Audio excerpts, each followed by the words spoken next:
10 अप्रैल 1912 RMS Titanic पुराने जमाने का दुनिया का सबसे बड़ा और लग्जरियस जहाज अपने पहले सफर पर निकलता है। ये जहाज साउथहैम्पटन इंग्लैंड से न्यूयॉर्क जा रहा है, जिसके अंदर बड़े बड़े एक्टर से लेकर इंडस्ट्रियलिस्ट तक के लोग बैठे हुए हैं जो अमेरिका जा रहे हैं एक बेहतर जिंदगी की तलाश में। इस जहाज के कैप्टन है 62 साल के senior captain Edward John Smith. Passengers में, पब्लिक में और मीडिया में बहुत एक्साइटमेंट है इस जहाज को लेकर, क्योंकि ये दुनिया की सबसे बड़ी शिप है जो करीब 269 मीटर लंबी और 50 मीटर से भी ज्यादा ऊंची है। उस जमाने में इस शिप को बनाने के लिए $7.5 मिलियन लगे थे, जो कि आज से करीब $400 मिलियन के बराबर है। इस शिप में वो सब कुछ है जो किसी 5 स्टार होटल में भी नहीं होगा। व्हाइट स्टार लाइन ये उस कंपनी का नाम था जिसने टाइटैनिक जहाज को बनाया। इसके वाइस प्रेसिडेंट ने पब्लिकली कह दिया था कि ये शिप अनसिंकेबल है, मतलब ये जहाज कभी नहीं डूबेगा। 12 अप्रैल 1912 को टाइटैनिक को अपनी पहली आइस वार्निंग्स मिलने शुरू हो जाती है। अब जिस अटलांटिक ओशन पर ये टाइटैनिक अमेरिका की ओर बढ़ रहा है, वहाँ पर आइसबर्ग मौजूद है जो कि इस जहाज के लिए खतरा है। ये वार्निंग्स कोई अनयूजुअल नहीं है। समुद्र से गुजरने वाले जहाज अक्सर अपने आसपास वाले जहाजों को रेडियो के थ्रू ये बताते हैं समुद्र के इस एरिया में बर्फ मौजूद है, ताकि ध्यान से आगे बढ़ सके। इस वार्निंग्स को रिसीव करने के बाद टाइटैनिक अपने रूट को 2 बार बदलती है डेंजर को अवॉइड करने के लिए, लेकिन वो अपनी स्पीड को कम नहीं करती। 21.5 नॉट्स मतलब 40 किलोमीटर पर आवर की रफ्तार से ये जहाज आगे बढ़ता रहता है। 2 दिन बाद मतलब 14 अप्रैल 1912 टाइटैनिक को 7 और आइस वार्निंग दी जाती है, लेकिन कैप्टन और उनकी क्रू यहाँ पर सबसे बड़ी गलती करती है जो आगे जाकर शिप में बैठे हुए लोगों की मौत का कारण बनती है। अब धीरे धीरे सूरज ढलने लगता है और रात हो जाती है, तापमान भी नीचे गिरने लगता है। लेकिन आज खास बात तो ये है कि आज चांद बाहर नहीं आया, तो अब मूनलाइट नहीं है, तो विजिबिलिटी काफी कम हो जाती है। जहाज के ऊपर एक क्रो नेस्ट होता है जिसे लुकआउट पॉइंट भी कहते हैं। यहाँ किसी ना किसी को बिठाया जाता है ताकि जहाज के सामने क्या आ रहा है इस पर नजर रखने के लिए। जो बंदा यहाँ पर बैठा था उसे काफी ठंड का सामना करना पड़ता है। बहुत तेज रफ्तार से ठंडी हवा बह रही थी। रात का समय था तो ठंडी हवा से आंखों में से पानी आने लग जाता है। रात के करीब 11:39 फ्रेडरिक फ्लिक नाम का एक बंदा यहाँ पर बैठा हुआ है। वो अचानक अपने सामने एक बर्फ का पहाड़ दिखता है। वो देखता है कि एक आइसबर्ग सामने आ गया है। वो जल्दी से 3 बार घंटी बजाता है ताकि नीचे बैठे हुए लोग सुन सके, और फोन उठाकर शिप की क्रू से बात करता है और चिल्ला कर कहता है कि हमारे सामने एक आइसबर्ग है, जल्दी से जहाज को मोड़ो। फर्स्ट ऑफिसर विलियम इस बात को सुनते हैं और टीम को ऑर्डर देते हैं कि जल्दी जहाज को लेफ्ट की ओर मोड़ो।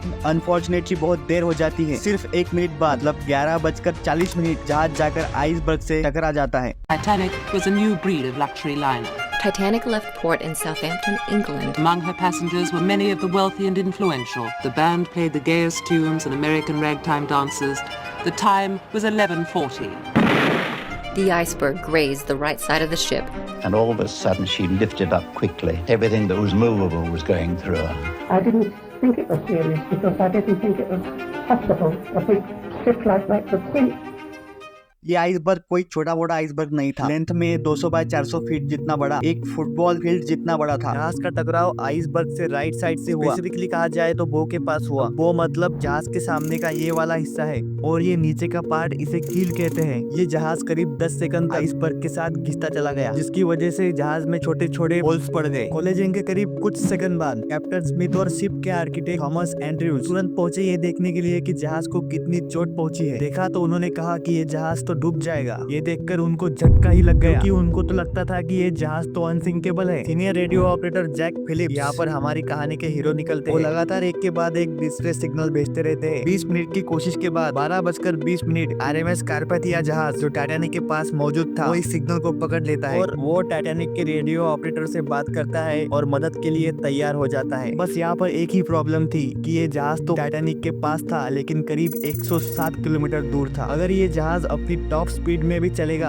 तो इसे टाइटैनिक तक पहुंचने के लिए 3.5 घंटे का समय लगेगा। इसी बीच कैप्टन कहते हैं कि लाइफ बोट का इस्तेमाल करके पैसेंजर्स को शिप से इवैक्यूएट किया जाए। लाइफ बोट में औरतों और बच्चों को फर्स्ट प्रायोरिटी दी जाएगी। शिप में पैसेंजर्स की बात की जाए तो उन्हें ज्यादा डर नहीं लग रहा था। ज्यादातर पैसेंजर्स ये मानते थे कि टाइटैनिक एक अनसिंकेबल जहाज है, तो कोई चिंता की बात नहीं है, क्योंकि कंपनी के मालिक ने ये खुद कहा था कि ये जहाज अनसिंकेबल है। यही रीजन से जब पहली लाइफ बोट पानी में उतारी गई, इसमें करीब 65 लोगों की कैपेसिटी चलती थी, लेकिन 28 लोग उस लाइव बोट में गए। लेकिन टाइम के साथ साथ एक के बाद एक कंपार्टमेंट पानी से भरता गया। जहाज अब टिल्ट होने लगा। धीरे धीरे पैसेंजर्स को ये रियलाइज हुआ कि ये जहाज तो डूब सकता है। लोग एक दूसरे के साथ लड़ने लगे लाइव बोट में बैठने के लिए। प्रॉब्लम यहाँ पर ये थी कि शिप पर सिर्फ 20 लाइव बोट्स ही मौजूद थी, जिस पर अप्रोक्सीमेटली 1200 लोग ही जा सकते थे, लेकिन जहाज में करीब 2200 लोग थे। रात के करीब 2:05 टाइटैनिक से आखिरी लाइव बोट निकाली जाती है, लेकिन जहाज पर अब भी 1500 से ज्यादा लोग मौजूद थे। लेकिन कुछ लोगों ने अपने भाग्य को मान लिया था